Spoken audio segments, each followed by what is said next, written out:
very family oriented here. We've had a lot of generations of kids come through our school. So some people that were with us in the late 80s, early 90s, their kids are now with us, and sometimes their kids are with us now. It says so much about the studio. It really does, about the culture, the connection, the reason that people come. Yeah, that's... it gives people a lot of times purpose. So even if you're not thinking that you're going to grow up and, become famous or a star. Exactly. It's more about so many other things. For sure. It's about making new friendships. It's about learning qualities that will benefit you, whether it's within dance or not within dance, particularly down the road. Respect, responsibility, work ethic, working with others. These are things that we try and teach all of our dancers. And at the same time, we're teaching the love and appreciation of dance, because we're not a competition school. We have our performing opportunities. Which is wonderful, because sometimes that is the track that some people Absolutely. choose, but this is almost like all are welcome, no matter what their level of knowledge of dance We will try and find a level for your child. We have different tracks. If you want to focus more on dance, we have something called an intensive track. If you're trying to see if you like it or not, we have an enrichment program. If you're looking to just come and take one class a week, you can do that as well.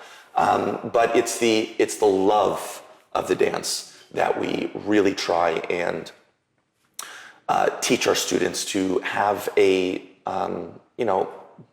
building fond memories, making new friendships, making friendships that will last through high school and college, into adulthood. That's what we kind of, try and focus on. And what my parents built is that 40 years ago, and that's what I'm trying to continue for the next 40 years. Well, speaking of showing up, so what ended up happening, and they were so gracious, they all applauded for me, it was so cute, but I just jumped right into the dance class. I saw you, that was great. I was like, I can follow this. I didn't know any of the moves, but you know what? If you kind of can intuit the rhythm, right. If you have a good sense of rhythm and showmanship, right? Absolutely. You can kind of just gracefully go through life. Absolutely. But I think that, how many positions are there in ballet? Right, in terms of first position, second position, how many are there? Are there 5? We can go up to, we teach up to 6. Okay. So and speaking of feet, first position, second position, you have third position, which is kind of, fifth position is all the way here, third position is halfway. Right. Fourth position is here. Fifth position is you're really turning out both feet and really get here. Okay. And then lastly, sixth position, right. Nice and basic. Oh, nice and basic. Nice and basic. Is that position. like the Degas painting? Right. It's like the nice sixth position. Boom. But yeah, those are the basic positions that we do in ballet. And ballet, again, ballet's the foundation for everything. Ballet may not be super fun all the time, right? Right. Because you're doing things specifically for a specific reason. Particularly when you get into dance like tap, musical theater, lyrical, jazz. You have more movement and you have more ability to move around the room. And for me, that's when the music comes into play, right? Music is forever changing. And if you have good music, body can move. You're gonna start to move. And then if you put that into a teaching and a dance setting, again, for the older population, doing a Zumba class, you're not thinking about the workout. Right. You're thinking about the movement. You're thinking about Absolutely. dancing. And the same thing applies here. My dancers just came out of the musical theater class, glistening of sweat. But they're enjoying it, but they're not feeling, work out. They're not feeling that they are releasing their endorphins and getting their heart rate up, which will help with metabolism, et cetera, et cetera. They'll figure that out a little bit down the road, but right now they're just enjoying themselves. And we're trying to provide a place where kids can come, make new friends, enjoy themselves, enjoy the love of dance, and then hopefully that'll take them, whether it be down a route of dancing or not. Or sports or wherever it is. It's good. It's even good for business. I think to have poise, you know, to be able to like have like breathing techniques. Sure. You know, all of those things are so important, and the foundation can be dance. Not only are you like traditional and you have all of those wonderful things, right, tried and true, but you're also very progressive. You're going to be doing something new, a new offering, because the students came together and they said, hey, could we do this? And you said you found a way to make that happen. Absolutely. So, and what is that? It's going to be a fusion class of what? It sounds kind of fun. I understand that times have changed, and you know, kids have a plethora of options of things to do for extracurricular activities, and so I've had meetings with parents and with students. Hey guys, what do you want to see on the schedule? Yeah. So what is this going to be called? What is it? So we're doing an acrobat, contemporary hip hop fusion type of class. Excellent. And so that's going to be on Tuesdays at 7:30. And well, if you're in Sacramento, you might not be flying. if you're in Sacramento, maybe not. But if you're in the tri-state area, you're very close to us. Tuesdays at 7:30. But yeah, I had like get-togethers with these guys. I'm like, what do you guys want to see? Like the foundation of what we do is not going to change. Right. However, as I like to say, your electoral classes that you can take. What do you want to see? Yeah, I'm always doing jazz hands because I'm boom, baby. That's still a term that I use, jazz hands. I live with this vibration. I am the vibration of jazz hands. Jazz hands, always, for sure. Thank you so much, Nick. Thank you for having me. I really appreciate it. Stay tuned for more. We've been visiting right here at Logrea Dance Academy. We're having a great time, but there might be more. Stay tuned. Well, they were kind enough to let me interrupt their class. Today, I noticed that you're doing pointe, right? Do you do other styles of ballet here as well? Yeah, we do of ballet or anything, or any type of dance. Well, we do flat class like as usual, and then we do jazz, modern, tap, musical theater. What else? We have a Bollywood class. Bollywood. We have a Bollywood class. Do you like that? Yeah, it's really interesting. Yeah, we do. Okay. Very interesting. Okay, so you've all been here for many years. What would you want to tell a prospective student, male, female, young, older, why this particular dance academy is worth attending? I think that it's a really great community. I think that we all lift each other up, and that's so important for like a school where you're constantly like trying to master certain skills and trying to be really good at certain things. It's really great to have a community that lifts you up, and especially like the teachers too. Like you never feel like you can't do anything, and I think that that's so important. Like you always feel like it's a capability to be able to do your best. That's beautiful. Like you're gonna achieve it. It might take a little more time, a little more practice, but you're gonna get there. How about your thoughts? I mean, I really do think this is like a big, like, one big happy family. We are a big happy family. This whole studio, the older girls are with the younger girls and the younger girls are with the older girls, and we all help each other. Like if we're in the side after a combination, someone could give you a correction and you could apply it and it could really help you. So I think it, like Sophia said, it's really just a great community, and I think it's one of like the best environments I've ever been in. I mean, I agree with what they said, everything. Like, I'm so grateful to be able to do what I love with all these people that are like, that I'm close to, and the amazing teachers that have helped me so much, like, over the years. Like, I'm just really grateful to have, like, a family. And I'm sure sometimes you might get on each other's nerves, right? But then there's always like joy or something that brings you back together, right? Yeah. Right. Of course, all the friends I found here, we hang out outside of dance, and nice. We do things all the time, have sleepovers and go shopping, you know. But I've made so many true, amazing friends here. Also, I probably spend more time in the studio than I do at my house. But I love that, and I love that this is my second home. Our dressing room is so homey. We have like little hangout areas, and I love being here. So sweet. I love it. Everyone is really welcoming. The teachers are really supportive, and they will help you like believe that you can do anything. And everyone else, like everyone said, like will support you and make sure you can do anything that you want to. Beautiful. Absolutely beautiful. Okay, and so as we part, just do a graceful parting of the ways here. We've been living it up right here, and if you're looking to dance anywhere in the world, call them because they might have great tips for you to get involved in your own community.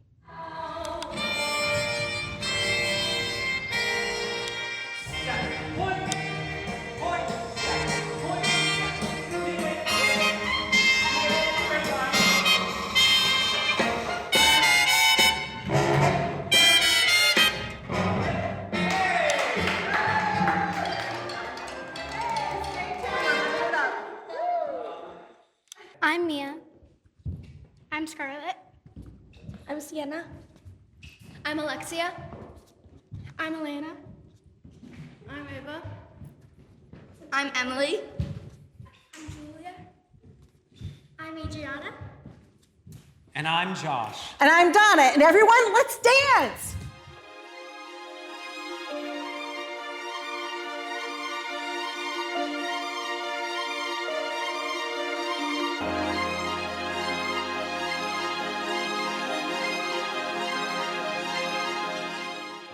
Hi, my name is Jane Santoro, and I've been teaching here at the Logrea Dance Academy for 34 years.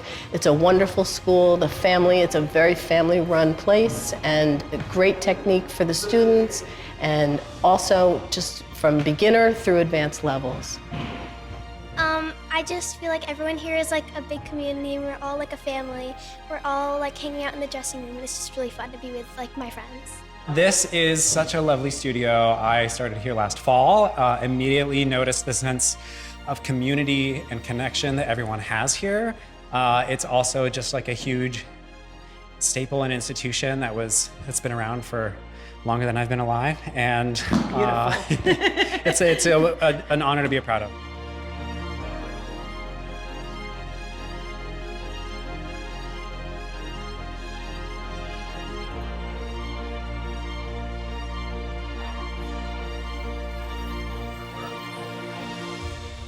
Well, that was our visit today at Logrea Dance Academy. Please go to their website, find out more. They've got wonderful bios on all the teachers. So fascinating here. Be well.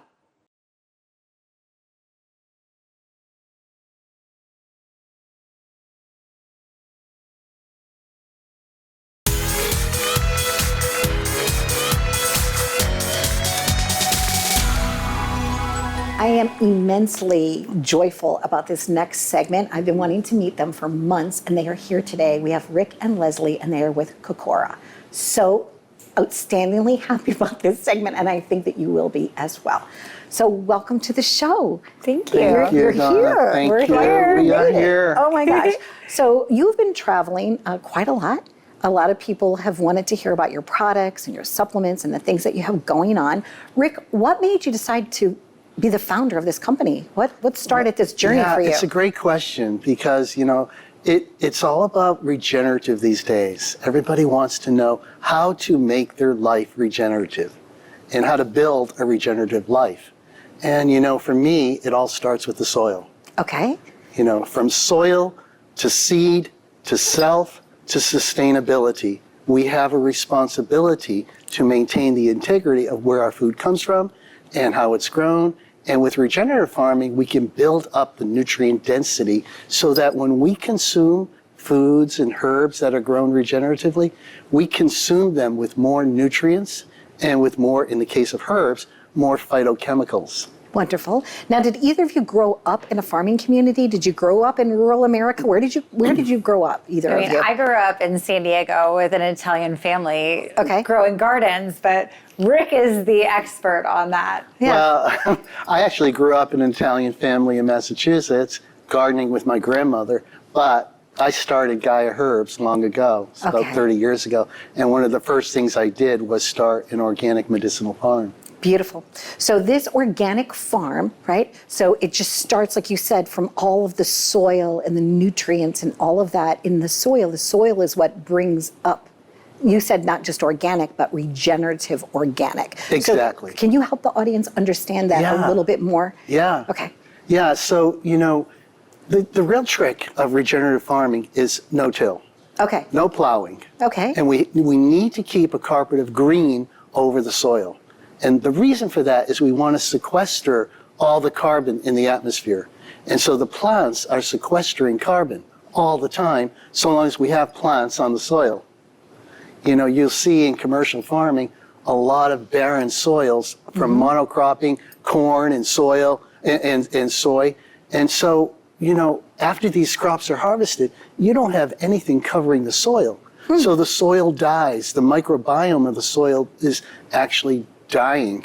And so with regenerative farming, the plants are sequestering carbon. All that carbon is being brought down into the root structure. And then there are bacteria in the soil that are consuming that carbon. And then there are other microorganisms that are consuming those bacteria. And they are the ones that are making the magic happen because they are producing nitrogen, but in a form that the plants can assimilate. And so when the plants get all this nitrogen, they are starting to put out tendrils, root tendrils. And so all those tendrils are starting to touch more points in the soil. More contact points means more nutrient uptake. Okay. So this is what we call nutrient upcycling from the soil. And that's why when you take regeneratively grown plants, you have more nutrient density. Does it make sense? It makes so much sense. I remember learning the photosynthesis, thing on the board, and they'd write it out, Yeah. But it's so much more than just that. And it's things like science that are fascinating, but using them for the human existence, right? Taking really, science and putting it to work for us. It's Like you really said, the true, magic. Yeah, and the unseen benefit of all of this regenerative farming is the sequestering of the carbon, the drawing down of carbon. We all hear about climate change. It's because of too much carbon being put out into the atmosphere. The plants are the vehicles to take that carbon and put it back into the soil. The really going green, right? Yeah, Yeah. It's really going green. Yeah. That's beautiful, really, really wonderful. So then you are now taking these plants that have all that good essence, right? Exactly. And you created a supplement line. Yes. Okay, so the supplements that you have are a little sorry, let's pick that up. Sorry, 3, 2, 1. So the supplements that you have, there's a differentiator then between other supplements that you find on the counter. They're regeneratively grown. We pay attention to the soil food web first, and we actually extract and concentrate these plants when we make the supplements. Okay. And we do it in a manner that preserves the purity, integrity, and potency of the plant. Now, Leslie, you're someone that's always loved food and always loved science, right? Yes. What is your involvement? How do you feel about this brand? I'm just here for the ride. No. I love this brand so much. As a chef, I care so much about what I put in my body. And Ric has been a dear friend and mentor for over 20 years. And I love these products. And one of the things that I love most about it is that I believe in eating a whole food diet. And these are actually whole plant potency formulas. So they're not just taking an extract from these ingredients, like this is in my hand is turmeric. Okay. They're actually using the whole plant My because goodness. Mother Nature knew best when she created that turmeric that in order to absorb it and get all the nutrients you need from it, that you need the entire plant system in the capsule to take. Is that right, Ric? That's exactly Okay, right. very good, Leslie. So how many supplements are in your line, Ric? How many babies do you right have? now, we've been in the Okay. market for 1 year, and we have about 20 products in the market now. Lovely. And I noticed that the boxes, one of them's called, is it passion flower? Yes. Or something like that? Like you have different things. I don't even know if that's what that is. Here's Yeah. passion flower. Okay, so This is passion flower right here. okay, great. So different supplements give you like different. So you wanted a good assortment of things. Well, everybody has their own personal, individual health needs. Okay. We all confront life in different ways, and we all have different needs. But I think most people today are I would say, if you were asking me what one supplement that all of us can take. Yes. What is that one? Is there a common What is that denominator one of magic goodness? bullet? This came up in a conference this weekend in Atlanta, and I said, I would have to say it's either turmeric. And everybody knows turmeric, the orange spice used in curries. Yes. Or it's edible mushrooms. Okay. Both are very, very good to support energy, vitality, mental clarity, and really just to support an overall state of wellness. And Speaking of that, I was just going to say, okay, so you have supplements, but you also have these wonderful powders, these mix-ins, right? Yeah, these are called functional powders. Okay. Which means they're loaded with, in this case, 7 mushroom mocha has 7 edible mushrooms like reishi mushroom, turkey tail mushroom, cordyceps, chaga. These are mushrooms that are known to have a beneficial effect in the body. Beautiful. And they're also combined with regenerative grown herbs. Okay, and chocolate, most importantly. and are most of your supplements come from the plants that are on your own soil? Yeah, the mushrooms are grown elsewhere, Right. but all of the herbs are grown on our own farm in Costa Rica. Congratulations. And that's the magic of this, Donna, from, when we talk about custody, the chain of custody from soil to seed to self to sustainability. That's what I'm interested in. It's also the integrity of this company, because there are not supplement companies out there that are growing their own plants and taking responsibility for the farming of them. And so when you're sourcing vitamins and nutrients from all over the world and kind of making your own supplements, you don't really know where they're coming from in their practices. As we've said before, if they're grown in other countries, you don't know if the water's clean that the farm is using. You don't know if the soil is clean. You don't know where these things are coming from. But the fact that Ric's hands are actually on these products is just such a testament to the integrity of this product. I was kind of expecting you to show up in garden gloves today, Ric, but You were. With Leslie? I did a lot of wonderful research, and there are certain things like that you don't use binders and you don't use fillers, and that it is actually. So I've enjoyed learning. I've enjoyed going through your website and actually educating myself about the differences, right? Yeah. And thank you for that, because a lot of times people want to do better, but they just don't take the action. But your company is in action. We just want to create the connection to nature. You know, nature is intelligent. Nature has a living wisdom, and we want to enliven that wisdom in our body and mind so we can then harness the total potential of every cell in our body.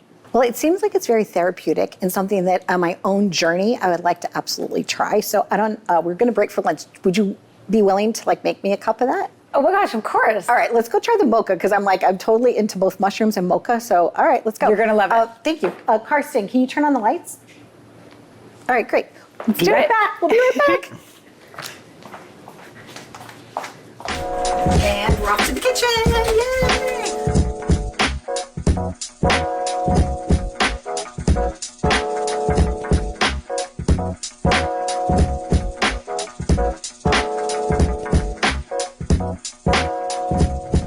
Ta-da! All right, let's make this. All right, so we're gonna make some 7 mushroom mocha. It's super easy, delicious. You're gonna love it. Breakfast or evening time is perfect. Two of my favorite things, both mushrooms and chocolate. I mean, it's mocha. Yeah, exactly. I mean, chocolate all the time for me.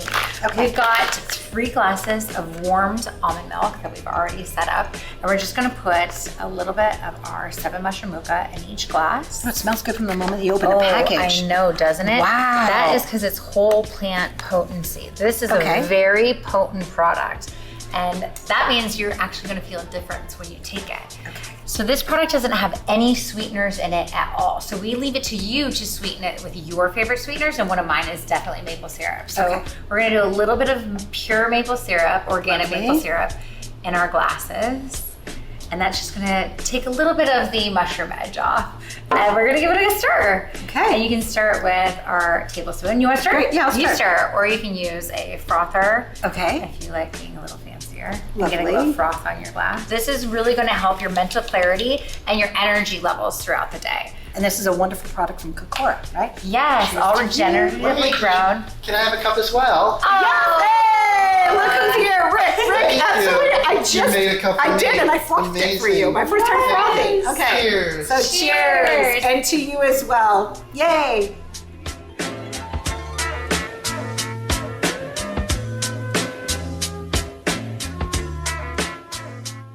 Oh my gosh, that was so fun, you guys. I hope that you'll come back. I really learned a lot. Wow, it was absolutely delicious. Thank you for watching. I'm Donna Drake, and we've been visiting with Kokora. Be well.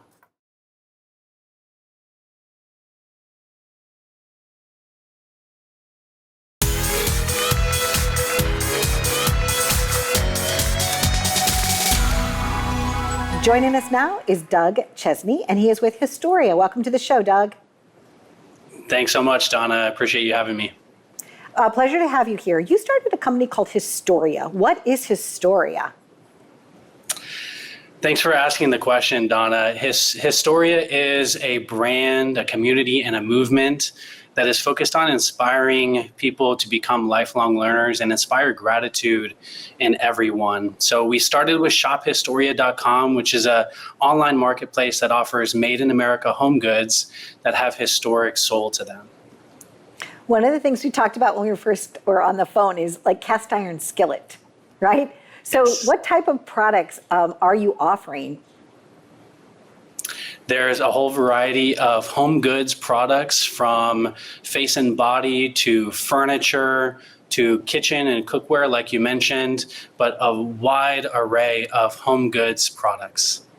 Now, what makes you happy about being able to offer these to the audience?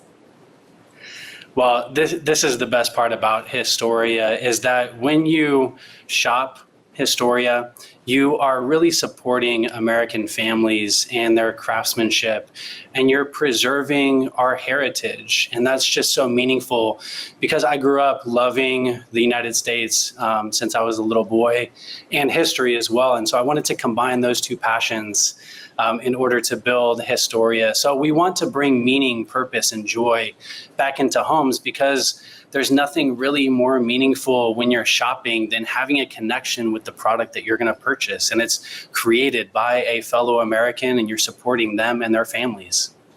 So are we finding quilts? Are we finding sconces? What are some of the things that are on your site? Yes. So sconces, quilts, could be any sort of face and body products. You're going to find candles as well. Furniture, porch swings are an incredible thing that we have on our site. So really, again, this wide array of home goods products. And if you have any questions, you can reach out to me and I'll be happy to answer them.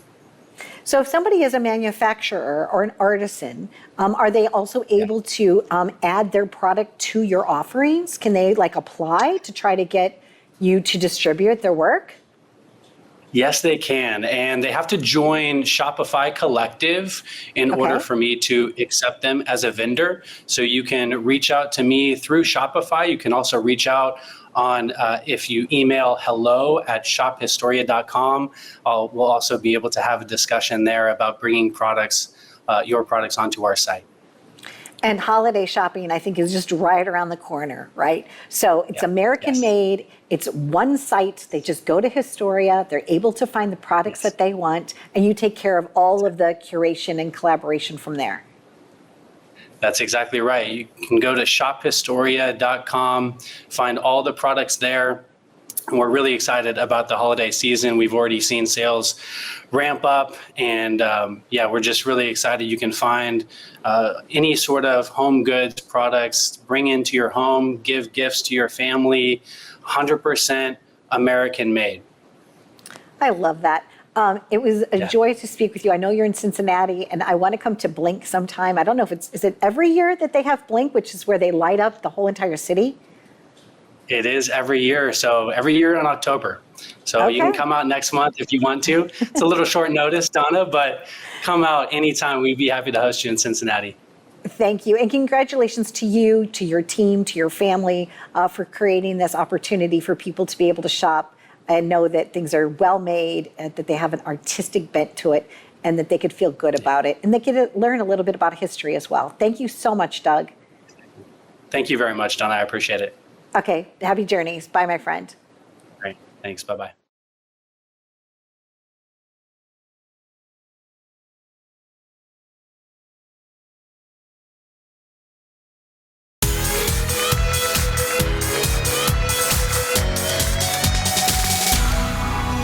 Joining us now is Sandy, and we're going to be talking about Poo Pail. Welcome to the show. How are you? Thank you so much, Donna. I'm terrific. So as a mom, I remember having a diaper pail, right? And you just put the stinky diapers in the diaper pail, right? What makes Poo Pail a little different? Well, first of all, it's for the backyard, and it's for your dog. Poo Pail is the world's first 2-in-1 product to pick up and store backyard pet waste for up to a week. I had, searched and searched for such a product, and there wasn't one out there, so I invented it. So there we are. I like that. So you met with several engineers. You came up with the design, right? So tell us about the process of being an inventor, and an entrepreneur. How long did it take you to get from concept to actually have a product that was in your hand that worked the way you wanted it to work? It is so much longer than you would guess. I moved into a house in, I think it was about 2012 or 2013. And it had a large backyard, and I had 2 dogs, and they always use the doggy door. And during this winter months, when I'd leave for work when it was dark, I'd come home from work when it was dark. And so I'd go out into the backyard on Saturdays to pick up after them, and it would take me half the day. And so I thought, there's got to be an easier way to do this, a faster way to do this, but there is nothing on the market. So I started working with like an office-sized trash can and a kitty litter scoop, and then it rained and it filled with water, and it's like, that's disgusting. No, it's got to have a lid. And I kept playing with it, and I kept thinking, if I want one of these, maybe other people do too. So I started working with a few engineers. It took a few before they got my concept. I finally have one engineer who gets it, inside and out, and he helped me create Poo Pail. In spring of 2021, I had a crowdfunding campaign on Kickstarter, and we sold $560,000 worth in 30 days. So I guess I wasn't the only one who wanted something like this. Absolutely. Those pet parents, they want, they love their dogs, and but they, at times, right, one of the, I guess, the jobs, or the messy job that nobody really wants to do. And like you said, this protects you from like having to like get it on your hands. It's just like, and your bags inside the liners, I believe they're biodegradable, correct? They are. That was important to me. I'm a scuba diver, and I have picked up way too many plastic bags from the ocean. And that was really important. And I wanted something that I didn't have to empty every time. I wanted convenience, and this was the most convenient way, because you can, the pail is large, and so you can scoop up a whole backyard in minutes, and then just leave it there. And then on the day before, or trash day, just take the bag out, tie it up, and take it out and drop it in the trash, and switch out the bag. It's the fastest and most convenient product I found, and according to my customers, they love it too. So. And how are you bringing this? How do you continue to work with the distribution? What is the most convenient way for someone to be able to get one of these in their hands? They can order through my website. I'm branching out and going on other sites soon. I will be going on, can I say, Walmart and Chewy, and through goodwag.com. They can order it, and we ship them from the manufacturer, which is in Los Angeles, by the way, US made, and they'll get it, I want to say, usually within a week, depends on where you're located in the country. Beautiful. Now, does it come in other colors? Is it one color, Sandy? Like, what are the choices? We have, gray is our most popular color. We also have green, blue, orange, sand, lavender, and teal. And, orange is not my favorite color, but people in snow love it. Which is, being in California would never occur to me. It comes in 3 different sizes also. We've got a regular size, which requires that you stoop over to scoop the poop in. It also has a tall, and then a tall with wheels. Okay. I'm liking the tall with wheels, especially if you have a bigger dog and it's like you want to get it out to the curb, but congratulations on your success, your innovation, your tenacity that it takes to be an entrepreneur and to really bring a product to market. So major congrats to you on that, and happiness to you on all that you're doing. If you had one wish right now as an entrepreneur, Sandy, for your business, to help your business grow, what would it be? What is something that is just right within your reach that you're reaching for right now? Well, like I said, I'm going on other platforms and to sell retail, and I'm also now branching out into wholesale markets. So we hope to be in some big box stores before too long, and then I'll be expanding to international. When we had the Kickstarter campaign, 10% of our orders were international, and it's really expensive to ship internationally because the Poo Pail is large. It's expensive to ship. So I need to set up distribution centers in other countries. Lovely. I like that. I'm also thinking that maybe one should come with like a decal of a fire hydrant, Sandy, so that maybe the dog would use it and go closer to the bin, and then you'd only have to go right in. Just a thought. I don't know. Who knows? But if you come up with that, you don't have to give me any royalties. Just a thought. Nice to meet you. And you too. Thanks so much for having me. You're welcome. Thank you for your innovation and your creative product. Go Poo Pal. Thanks so much. Be well, my friend.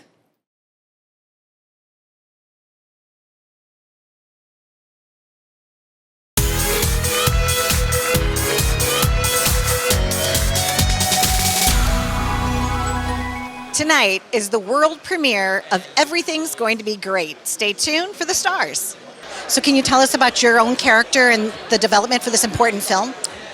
This movie is so touching. It is a slice of humanity. It is joyous and sad and silly and fun and adventurous and ultimately very, very uplifting. I think audiences will leave this movie and say, everything's going to be great.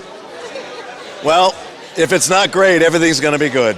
So that's what we hope anyway. Let's go for great. Let's go for great. If you are lucky enough to be on any red carpet in any festival, when you have a film, like, come on, it's the greatest. We're the luckiest people in the world. I wake up in the morning and go, oh my God, look, we're having a premiere tonight, and I get to do, this is the best. And I tell young actors that all the time. I said, you got to fall in love. If you're not in love, you have much less of a chance to make it in this business. If you fall in love and are in love and nurture that love into a relationship, you have a chance to have a career.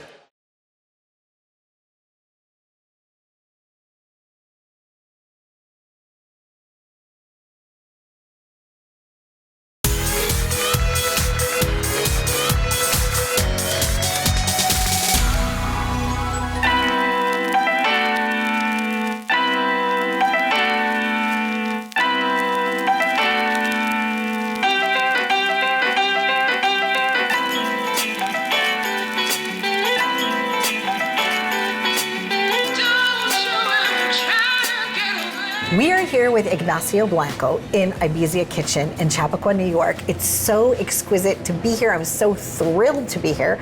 A wonderful restaurant, and we're going to be talking about food and love.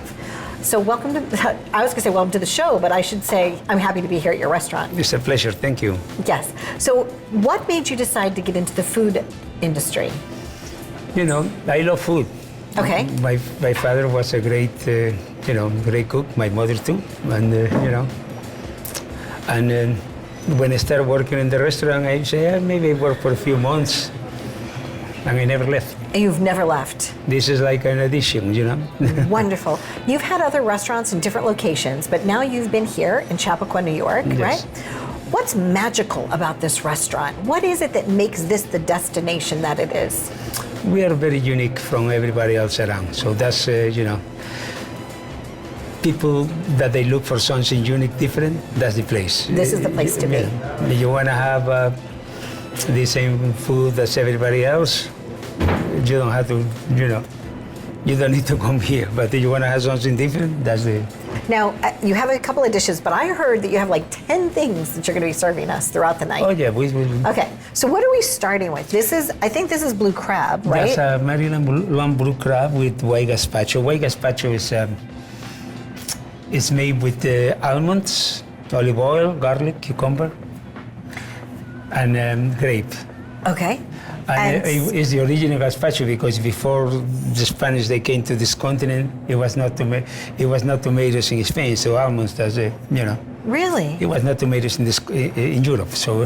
Okay. So it was made with almonds. So this is the more traditional way. Yes, and that's caramelized salmon with tomatillo sauce. tomatillo sauce. Yes. Now I'm thinking tomatillo meaning tomato base. Yes? No, No, what is a tomatillo? Tomatillo is a Mexican ingredient that, that has a little influence. Okay, that has a little influence of taste. Would you like me to taste this? Yeah, I'm going to taste it. Sounds great. So this is Maryland Crab Lab, it has some, avocado. It has avocado, green apple, some red onions.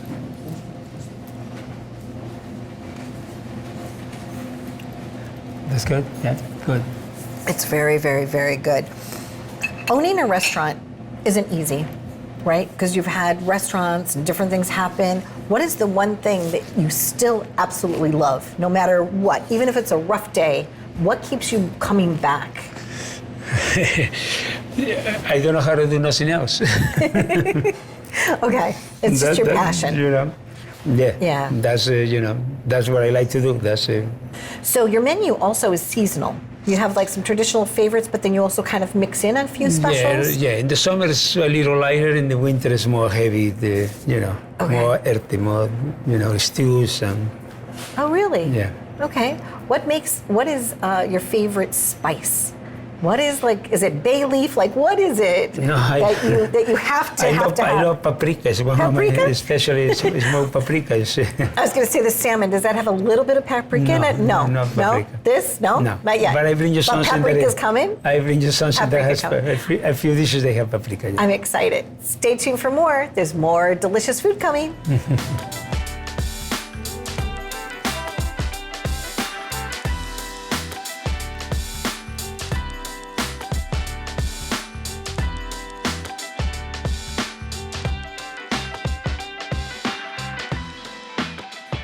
Well, we're back. So I just sent Mike to the kitchen with you. And then what do we have here? Let's talk all about these fabulous dishes. Where should we start? Okay, maybe start with the pulpo, the sliders.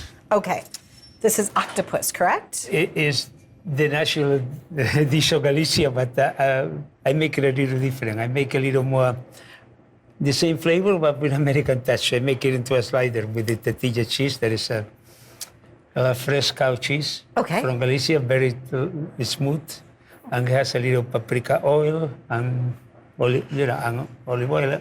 That's it. And that's it. Very simple. It's just delicious. Yeah. Simply delicious. Okay, what else do we have? This one is. This is duck, right? Yes. Okay, this is duck. Okay. Fossil Farms duck breast with the parsnip puree and baby spinach, and a queen's red onion. Okay. Now, parsnip, what does that taste like? Is it similar to anything else? It's just a root vegetable, correct? Yeah, it's a root vegetable. It's different than carrots. It has a very unique flavor. Okay. So it's, It looks really great. Yeah. What else do we have? Okay, that one is salt-baked Mediterranean sea bass with pickled shallots and sweet chard. And then it has also some smoked paprika, raisins, Marcona almonds, and scallions and tomatoes. That is bacon sea salt, but it's not salty at all. Okay. It's not. This one is boiled mushrooms, sauteed in garlic, olive oil, and chili pepper. And chili pepper. Yeah. Yum. Yeah. So this paella is a seafood paella. It's seafood, yes. Okay. And it's, we make it the rice very thin crust and it's crunchy. We call it socarrat. That's the crunchy, the crispy of the rice. Okay. Yeah. And what are the spices that go into a paella? That's saffron. Saffron. Yeah. Yeah. It smells incredibly delicious. Yeah, saffron. That's what it. And when you want to prepare the lobster for the paella or the mussels or the clams, right? Do you cook it separately and then put it together, or No, how does it work? We put it at the last. At last. Otherwise, it would be overcooked. So, Oh, okay. You don't want it to be overcooked. Roast it with frost. Yes. No all the way, but then in the last 5 minutes, we'll leave it to finish it. How does it make you feel when a customer leaves with a big smile on their face? I sleep well the night. You sleep well? So you're here to just make them happy. It shouldn't be a problem. Yeah. You know. Basically, they're coming to your home in a way, right? When Yeah. somebody comes here, it's like a... That's the way, we want people to feel like. Yeah. When they come here, to feel like they're at home, I thank you for inviting us. We had a really nice visit. We got to talk about the food. We got to talk about the wine. We got to talk about hospitality. It's just been a really, really fun time, and I can't thank you enough for inviting us. No, thank you. It's a pleasure. And are you? I know you already ate, but are you going to eat a little something with me? Maybe. You know, I am taking some medicines and I have a different hours to eat. Okay. So, I see. It's like, yeah, I got you. So help yourself. You know. Bon appetit. Maybe Mandy will help you. Maybe will be. So I'm going to definitely dine on this because it looks absolutely wonderful. But here's a toast to you and to your audience and to all the people that come here. Cheers. Thank you. Tonight I ordered the ceviche. I love ceviche. And I also ordered the arroz con langoustines. Now, I don't really love langoustines, but mainly because I don't want to take them out of the shell. But Ignacio assured me they will be out of the shell, so I can't wait to enjoy them. There's so many things I love about this restaurant. We've been coming here since they opened. But like my wife said, the service, the warmth, they really make us feel like we're part of their family. And a lot of that is Ignacio, but the other guys, they're all so welcoming and friendly. It's really, and the food is amazing. So I don't want to leave that out either. So I am ordering the atún, the sliced raw tuna, and I'm trying the lubina, the salted sea bass. Normally, when I get a platter, I order the same thing every time, because I love their duck. But I said, you know, tonight is a night to do something different. So that's what I'm doing. And Ignacio's Ibiza is just one of our treasures. And Ignacio himself is wonderful. He is humble, he is so talented, and he is so generous and kind to everybody in this town. And the food is absolutely superb. Well, we had a wonderful visit to Ibiza Kitchen. If you're anywhere in the world, I definitely want you to come here. It's a must destination. Delicious food, wonderful hospitality. I'm Donna Drake signing off. Ibiza Kitchen, it's your choice.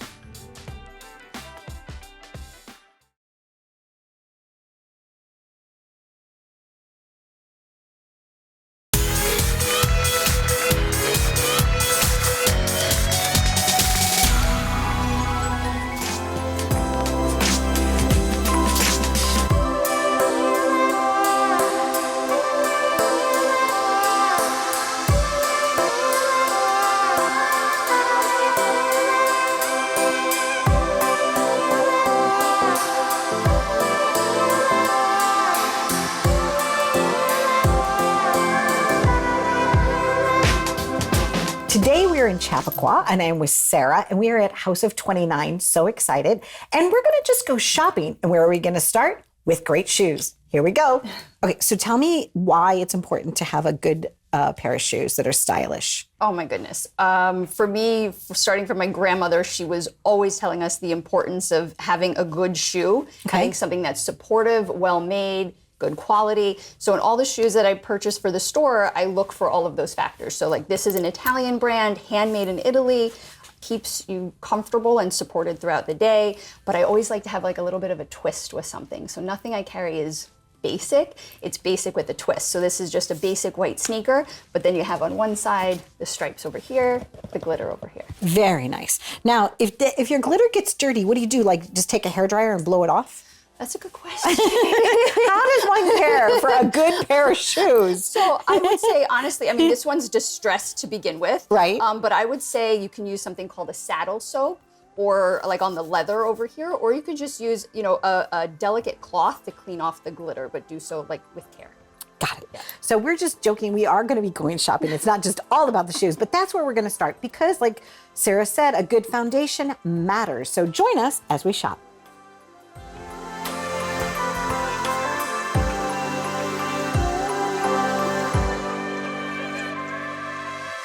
Today, I'm taking you to House of 29, and joining us now is Sarah. Actually, we're joining her because it's her place. Hi, how are you? Good, how are you, Donna? Good, I've been so excited to be here. House of 29 is known for many things, fashion, but mostly the Sarah experience, right?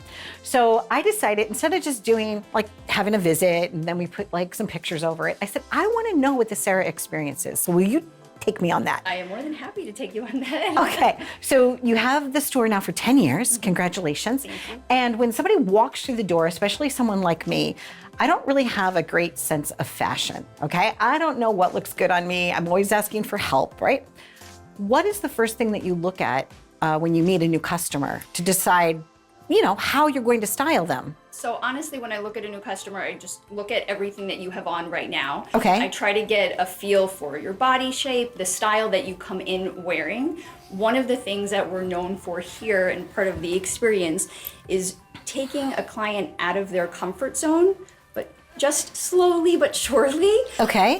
So like I see that you love color, so I may pull some things that have color for you. I'll ask you a bunch of questions, to assess your overall style and what you're looking for. And then I'll show you some of my top favorites and I'll style them for you. I'll literally, I always ask my clients, do you mind if I put my hands on you and touch you? Because that's part of the whole experience, basically, just touching and getting all the garments on you. Things always look different on hangers, on jewelry necks than they do on. Okay. So a lot of times my clients will come in and I'll show them something, I'll pull out leopard jeans. Okay. And they'll say, and I'd be like, I'm not sure I'm an animal print girl, right? Okay. Which is what I love to hear. The feedback, okay. Because then I'll say, I highly suggest, I when I buy pieces for the store, I go to my designers and I try on every single piece so I know how pieces fit, right? I can tell it's made beautifully. Just from the touch of the fabric, I can tell that it's high quality. So that's important. I always look for fabrics, price points. I want to make sure that I'm bringing in things that I would want to buy personally for myself, okay? But one of the things that I love is when a client says to me, I wouldn't necessarily feel comfortable wearing those. Okay. Because I want you to try them on. Okay. And see how they feel once you put them on. Got it. Okay. Very nice. Okay. Now, I noticed that you have a lot of great, do you call it brands or manufacturers? What do you call, how do you? I'm going to say designers. Okay, designers. Brands, okay, yeah. There you go. Okay. So the customer walks in, you kind of size them up. You're like, okay, this is kind of what they're looking for and what they want.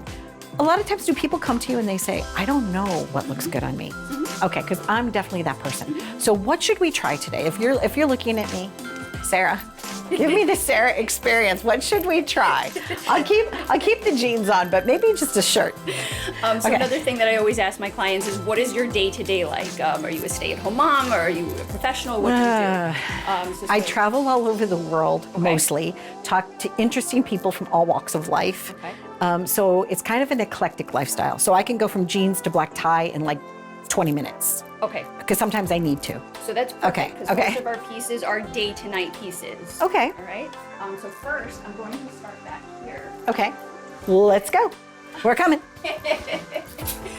With one of my favorite designers and one of my favorite pair of pants ever. These are called the Magic Pants by Ripley Rader. So these pants are fabulous for travel, fabulous for elevated, fun. These but are you can wear them every day. nice. Yeah, these are really nice. Yeah, beautiful. So I would highly suggest these. Okay. It's a good place to start. Okay. She also makes a fabulous, what I like to call, it's like that sweater blazer jacket. Mm-hmm. And this definitely needs to be kind of zhuzhed up and styled a bit, which I will definitely assist you with. There you go. There's one more thing that I want you to try with this. Okay. To make it more like a kind of a three-piece set. And I see that you love color. I do. So I carry a brand called Johnny Was, and this is one of their bamboo viscose t-shirts that I think would look fabulous under this and add a pop of color. Lovely. And this looks like, when I talked about travel, it looks like it definitely has a little bit of a travel theme going on. Right? Okay. Let's go. This is the before and the after of it. What made you decide to open up House of 29? Wow. So I started working in retail in Chappaqua because I'm from Chappaqua when I was about 12 years old. Okay. I went to one of my mom's one of the stores that my mom frequented, and I asked if I could help gift wrap pieces there over the Christmas holiday, and I fell in love with it. Absolutely fell in love with it. I have a distinctive memory at 16 years old, working in one of the towns in Chappaqua, working at one of the stores in Chappaqua, and cleaning one of the windows, and saying to myself, I want this someday. Really? You knew? I knew at 16. I knew that I wanted it one day. It just took me a while to get there. When you get to a level of success, like 10 years, right? You have repeat customers and things of that nature. What do you love best about what it is that you do? Oh, one of the things that I love best is curating the collections. I love doing the research and literally just 3 o'clock in the morning when I can't sleep, just researching who do I want to bring in next? Who is the next big designer? Who is the next up and coming person? And just finding the new lines to bring to my clients. Understood. Because really what you're doing is you're kind of gifting them something that's like amazing so that they don't have to do the research. Exactly. So I curate the collections, because for instance, the blouse that you're wearing, the Johnny West t-shirt, they have a huge collection. And so my job is I go to the designers, I meet with them, and I curate. What do I, when I buy, I'll say, okay, Donna loved this. I need to bring in something else for Donna. So next time she comes in, I have exactly what to show her. Lovely. Do you help people do gift shopping too? All the time. All the time, right? Okay. So somebody's like, I want to, get this for my person, or I know that, my partner shops here at the store. Can you help me? Because you'll know their sizes, everything basically about their life. All the time. I literally, in between, I was just texting a client who is not local, and he was looking for something. And one of the things that I specialize in is personal shopping. So I'm on my phone pretty much all day taking videos and texting my clients, people who I've never met face to face as well. And they'll tell me, what they're looking for, or maybe they just have busy schedules and they tell me what they're looking for, and I help them find it. So exciting. And also, this is the maker. Who's the maker of this jacket? So this jacket is one of our favorite designers, Ripley Rader. Okay. Yeah. Very nice. We hope you enjoyed our visit. Accessories too, right? You have a full line of fine jewelry, costume jewelry, mix and match, shoes. A little bit of everything. We want our customers to feel like they can find their entire ensemble all in one place. And that was our wonderful day here with Sarah at House of 29.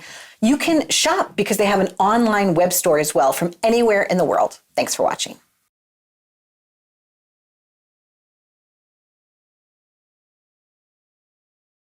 This is Donna Drake. Happy journeys!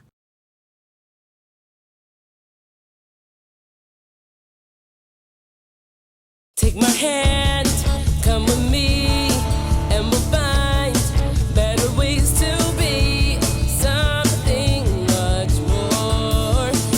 Live it up, live it up, live it up now. Live it up